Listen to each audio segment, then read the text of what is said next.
Hey everyone, thank you very much for coming. I'm Todd Bender. I work for Collider Media.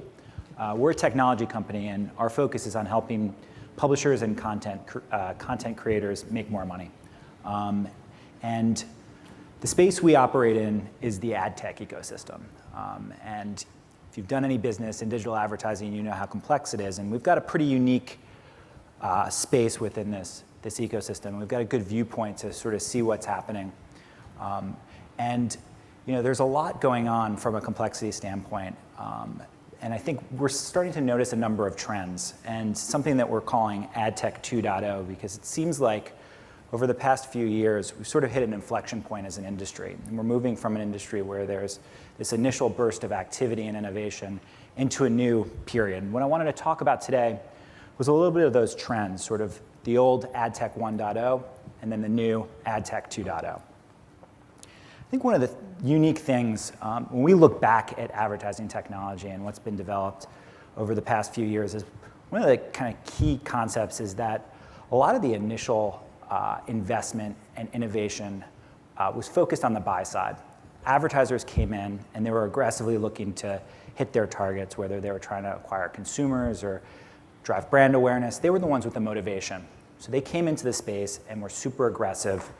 They were super aggressive in terms of innovation, and they were solving all the problems. And so a lot of the problems were solved for advertisers at first, and I think that's shifting a little bit over time, but let's talk about some of the big trends.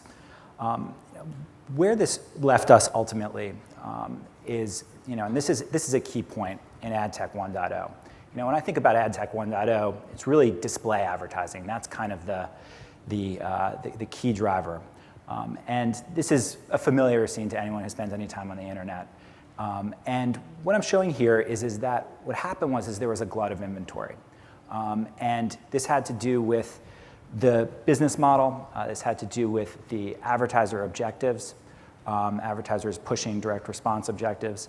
And what ended up happening was publishers, to keep up and to earn money, created more and more ads. And we created an oversupply. We created commoditization. And as the ecosystem boomed and there was growth and revenue, we were left with this.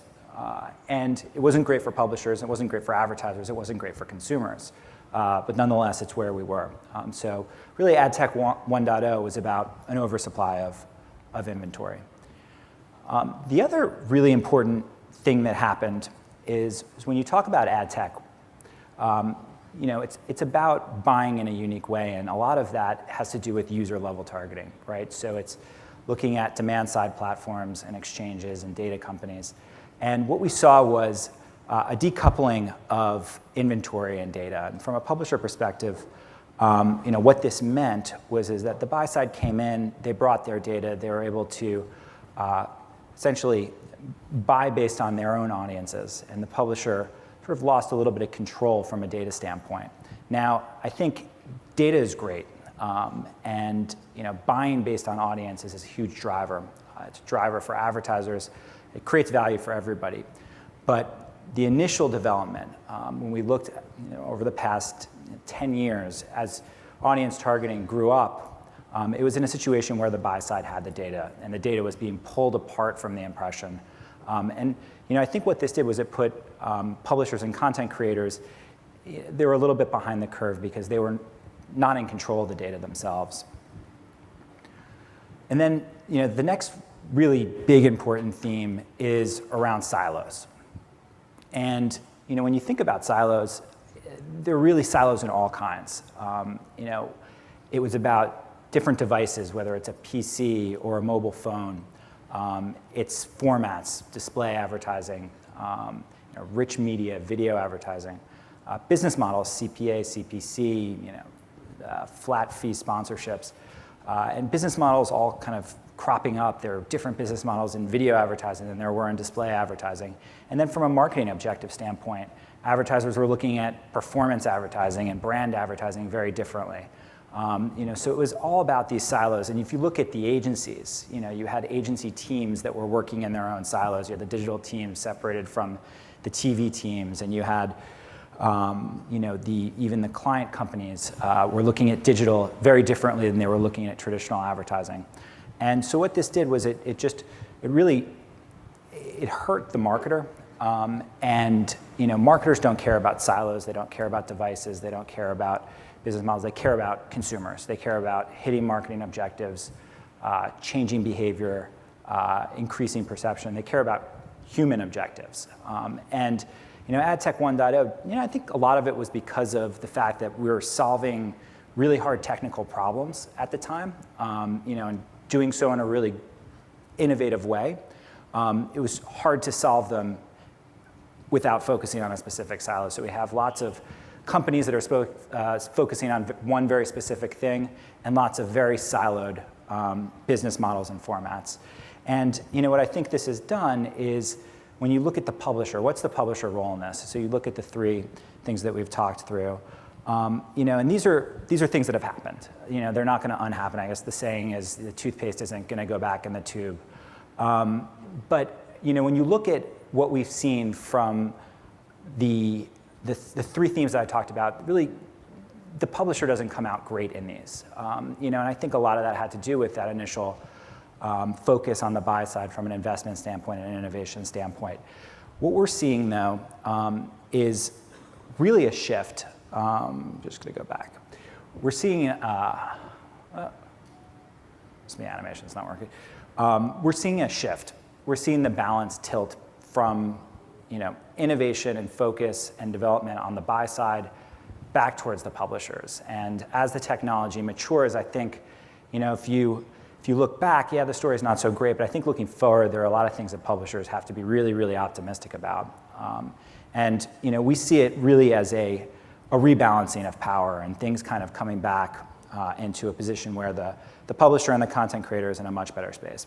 So I think the first thing we look at is these new super high quality ad experiences. And three examples here, right? So you look at connected devices, and I think from an advertiser's perspective, this is a huge, huge opportunity. We're looking at 23% of all households with connected TVs. 28% of advertisers have spent on connected TVs. And the ad experience, going back to that page of static banner ads, it couldn't be more different. You're talking about high def content, back to the 30-second spot, which is sort of the high benchmark, right? And I think there's great opportunity for interactivity and engagement. And I think from the ad experience standpoint, this is huge. And what that means is, the publisher is back in a position of leverage. You're not in a situation where there's an oversupply of display ad inventory. You're back in the driver's seat. Smartphones, obviously, the mobile story is known to everybody. Apps, exploding, and again, a very, great opportunity for a much more engaging, much higher quality ad experience. And I think even back in the display advertising realm, you're looking at publishers. AOL, this is a great example. I think this is a really smart thing that they're doing called Project Devil, which is, rethinking the banner ad. So, going back to the screen I showed earlier, where you've got 30 different banner ads plastered on the page, they're saying, let's take those ads out, let's make them more meaningful, let's make the creative more interactive, more engaging, and make that ad experience much better for consumers, and ultimately performance increases and the value increases that they're able to extract from it. So I think, when we look at 2.0, it's really, a lot of this is because the platforms are mature. The technologies themselves are better. You've got more bandwidth, more ability to do things with streaming video, and as a result, what you're seeing are these greater ad experiences, and it's more value for everybody. The second piece, and that was about the ad experiences being better within a single device. Now, I think one of the key themes I think is going to be absolutely huge for producers and publishers and content creators is the fact that this explosion of distribution channels and everything's in the cloud, and you've got internet-enabled refrigerators, you've got obviously all the different devices, there is a massive opportunity to tie everything together finally, right? So it's this notion of convergence and putting the consumer at the center of this, and breaking those silos apart that we talked about a second ago. So it's no longer, looking at a display advertising business or a video advertising business. It's looking at how do you engage with the consumer in the most effective and most powerful way. And to be able to do so by tying everything together and doing it across devices, across platforms, and across channels. And I think, when you look at a publisher, they have a very unique opportunity because they determine their distribution strategy to do that, to tie everything together and to bring all of these pieces in a way that you understand how consumers are moving through their life, and you can match your advertising messages up with them in the most appropriate way. And then I think the third piece, which is incredibly exciting, is data. And I think publishers recognize, and I think good publishers have done this for a few years, is you recognize that their data is valuable. So it's coming up with the business models to sell it in a way that they're compensated. That's sort of the reactive approach. So publishers are finding balance with the buy side in the way they make their data available and the way they sell their audiences. I think the more offensive part of this is actually publishers really understand that they have unique data assets and offering them up to the buy side in a way that obviously creates value for the advertiser. And I think when you look at the data that a lot of publishers sit on, whether it's PII data or unique data about consumption patterns, this is incredibly powerful. And they own the relationship with the consumer, they own that consumer experience, and they're able to serve that up in a very powerful way. And I think, when you look at, moving into the future, I think the more sophisticated publishers can be about understanding what their data is, managing it appropriately, and offering that up in a way that they're compensated for it, I think they'll be more successful. And, the technologies are there. The technology has caught up. You see, data management platforms and other technologies being used by publishers to take control of their data and manage it appropriately, and to do it in a multi-screen environment. So I think, these are the things that I think are looking, really positively for publishers. So, I think when we look at ad tech 2.0, the opportunity as the landscape is evolving, really boil it down into these three things. So it's new channels that are offering up really high quality ad experiences that we didn't have before. Ad tech 1.0 is about the banner ad, and now we've got much more engaging, immersive ad experiences. Number two is putting the consumer at the center, and the marketing objective as well, and being able to look at consumers across devices, not just in a single silo. And then three is really about publishers who are really smart about understanding their data and being able to leverage it and offer it up in the way that allows them to command as much value from the transaction as they can. So, I think when you look out, in the past, I think publishers have a tendency to view technology as disruptive, and in some cases it was disruptive, but I think we're at a point right now where we see the balance really shifting towards publishers in the ecosystem, and there are tons of really powerful opportunities for them to take advantage of. So with that, I guess I'll open it up for any questions if folks have them.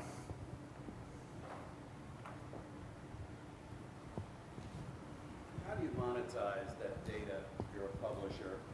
I mean, say, take that data, offer richer overall opportunities. Give me a couple of examples. Yeah, so I think it starts with understanding what kind of data you have. For example, if you create entertainment content, right? That's an opportunity for you as a publisher to you understand the consumption patterns of your audience. And advertisers who are looking for consumers who consume a certain type of content or have certain affinities, it becomes a great opportunity for you to take advantage of that. So as a publisher, you could either package the media and the data together and sell targeted impressions across your portfolio of properties. And from the buy side, obviously, whenever you're using data, you're being more efficient and effective in your targeting, and also from an analytics standpoint, the insights and analytics that you're able to to drive are much richer and more powerful. So I think, publishers have a great opportunity, if they can use the data that they have, and there's tons of different examples, that just amplifies the value of the ad products that they have the ability to offer them. You had actually put some information, some data with regards to the connected TVs and advertisers. Who did that research? I'll have to get back to you on that.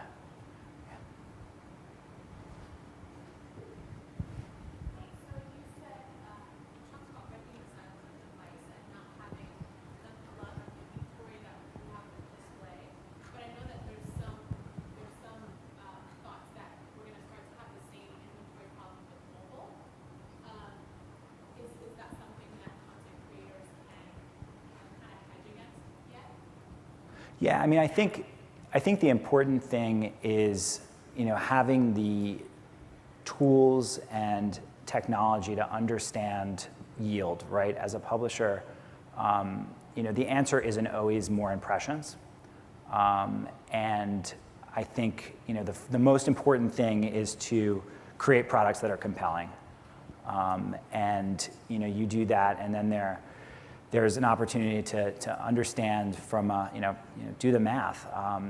Does it make sense to just always go for the volume, or is there an opportunity to take more of a premium approach? And I think,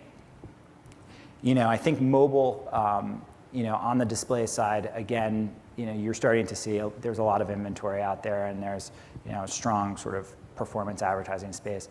But I think mobile still is, when you look at apps, when you look at video, I think you're seeing some of the trends that in digital overall came in a little bit later are in there right now.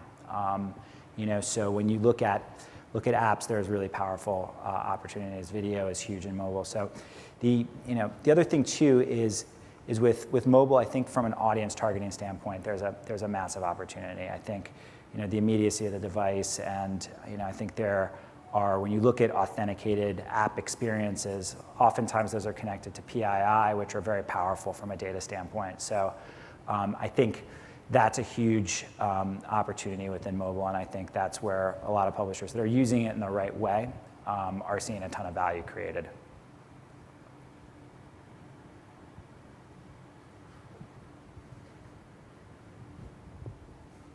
So when you have data from online, how does it translate to TV? How does it translate to handheld devices, et cetera, and are there any advertisers that are efficiently doing a 360 ubiquitous device campaigns? Yeah, well, I think the holy grail is to be able to look at your consumer across everything. And I think when you look from the perspective of a publisher, someone who has all of the platforms, you're sort of in a unique position to be able to do that in a way that nobody else in the ecosystem is. So, being able to look at a consumer, on the tablet in the morning, then the mobile phone during their commute, and the PC throughout the day, and then on the TV. And I think there's really, that's obviously the holy grail. And I think there are great platforms and opportunities to do that, both on the buy side and on the sell side. And I think that's really going to be a huge driver of value going forward as advertisers. I mean, advertisers don't want to look at a single device. I mean, when platforms are very new, obviously you need to have specialists.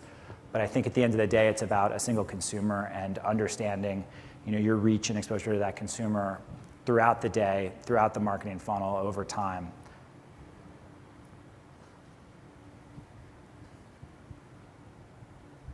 The lights are very bright. I can't even see if their hand's up. No. Cool. All right, well, thank you very much. Again, Todd Bender from Collider Media. If you guys have any questions afterwards, happy to talk, and appreciate the time.